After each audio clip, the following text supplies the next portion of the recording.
Hi friends, ಇವತ್ತು custard ಪೌಡರಲ್ಲಿ fruit salad ಹೇಗೆ ಮಾಡೋದಂತ ನೋಡ್ಕೊಳ್ಳೋಣ. ಮೊದಲಿಗೆ 2 ಟೇಬಲ್ ಸ್ಪೂನ್ ಕಸ್ಟರ್ಡ್ ಪೌಡರ್ನ 1/2 ಲೀಟರ್ಗೆ ಬಾಯ್ಲ್ ಮಾಡಿ ಅದರಲ್ಲಿ ಮಿಕ್ಸ್ ಮಾಡಿಕೊಂಡು ಮತ್ತೆ ತಣ್ಣಗಾದ್ಮೇಲೆ ಫ್ರಿಜ್ಜಲ್ಲಿ ಇಡ್ತೀನಿ.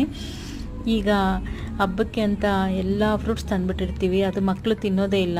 ಅದನ್ನು ವೇಸ್ಟ್ ಮಾಡೋ ಬದಲು ಅದನ್ನು ಈ ಥರ ಮಾಡ್ಬೋದು. ಗೋಂದಲ್ಲಿ ಸಬ್ಸಾ ಬೀಜ ನೆನೆಸಿಟ್ಟಿದ್ದೀನಿ. ಮತ್ತು ಈಗ ಡ್ರೈ ಫ್ರೂಟ್ಸ್ನ ಕಟ್ ಮಾಡ್ತಾಯಿದ್ದೀನಿ. ತುಂಬ ಚೆನ್ನಾಗಿ ಚಾಪ್ ಆಯಿತು. ಇವತ್ತು ಮೀಶೋದಲ್ಲಿ ಬುಕ್ ಮಾಡಿದ್ದು. ಈಗ ಡ್ರೈ ಫ್ರೂಟ್ಸ್ ಎಲ್ಲ ಹಾಕಿ ಇದಕ್ಕೆ ಮಿಕ್ಸ್ ಮಾಡ್ತಾಯಿದ್ದೀನಿ. ದಾಳಿಂಬೆ, ಆ್ಯಪಲ್, ಬನಾನಾ, ಗೋವಾ ಮತ್ತು ಮರ್ಸೇಬು.